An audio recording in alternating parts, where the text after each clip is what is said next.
I'm Steve here with the Gut Girl, Nicole. Thanks for being with us, Nicole. Thank you for having me.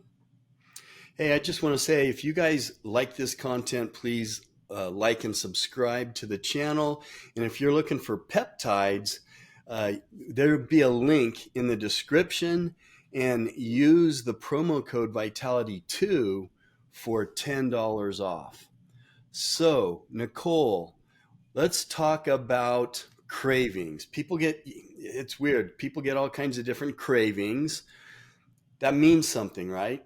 Absolutely, and you should really pay attention to those because and really, this means this is a kind of a general thing because you do also have to check your diet. If you're just eating a lot of sugary foods, you're going to crave sugary foods. But this kind of narrows this down to where you need to pay attention to the cravings. So if you really crave salty food, I have a client. What made me think of this topic was I have a client who, I'm not kidding, he has joked about licking a salt lick. And the minute I put in a certain drink that I usually use for people with adrenal issues, which that's what salt is an adrenal problem, he actually thought it tasted sweet, and there's nothing sweet about it. So, adrenals will make you crave salt. You'll wake up at 2 or 3 in the morning and you can't go back to sleep. You have some belly fat and you have big anxiety. That's what some of that adrenal craving will do to you. And so, what does that mean? If what should someone do if they're craving salt? Seek some help because you definitely have an adrenal problem, especially if you're like him and I mean, everything you seek has salt in it, and you really need to. That there's a problem with that. You could also be low in chloride, so you can put that into your diet. Another good one is if you crave red meat, you are definitely iron deficient. And that's really a pretty common one that I see a lot, especially with females, menstruating females. But the flip side to that is if you can't stand the sight of meat and it's not like a vegan where cruelty of animals, that kind of thing. If it makes you want to vomit, you probably have a parasite. Wow. So, what can you do if you have this type of adrenal issue? So you can, first of all, immediately try and put some chloride in your diet. That can come with celery, seaweed, leafy green vegetables. You can drink, you have to look at your water intake too. So if you're, only drinking 1 glass of water a day, there's a problem there. Um, Start to jot down your symptoms and see if they all coincide with this. Okay. So, um, very interesting. And so, leafy greens, um, stuff like that. Like I take chlorella and Mhm. spirulina. That probably would help, right? Absolutely, definitely, because that all comes from a form of seaweed too, so that definitely helps. Another really interesting one is carbonated drinks.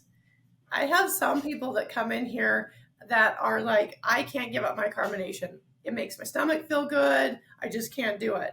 And that could mean you're low in calcium.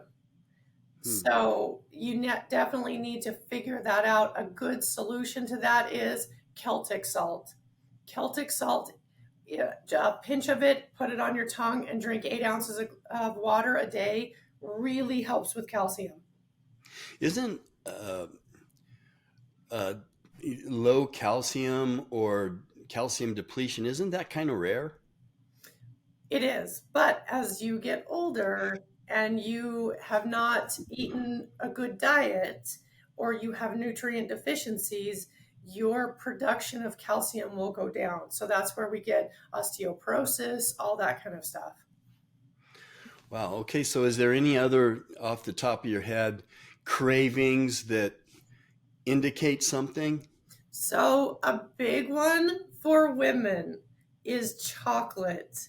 And it's kind of a joke. Everybody has turned this into a joke. Oh man, my wife's eating chocolate right before her period. And actually, that is a hormone imbalance.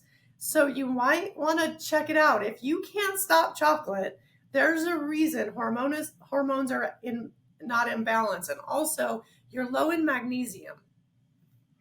So, what would someone do if they're craving chocolate and they suspect maybe they have in their hormones are off? What would they do? Go get them tested?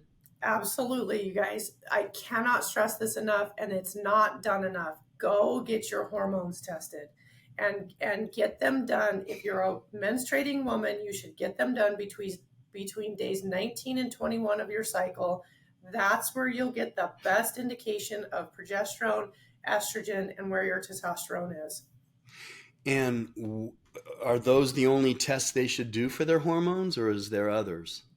Well, those are the tests, but here's the thing. I love saliva.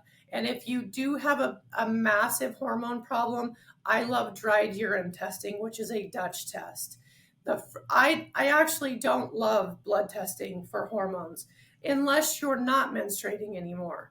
Then we're okay testing like that. But if you're a menstruating woman and you have a hormone imbalance, you should be saliva testing for certain. Wow, so it sounds like there's a lot of different cravings that mean a lot of different things. Oh, yeah, for sure. All right, well, thank you so much, Nicole. And if you guys have any of those symptoms, look into it further.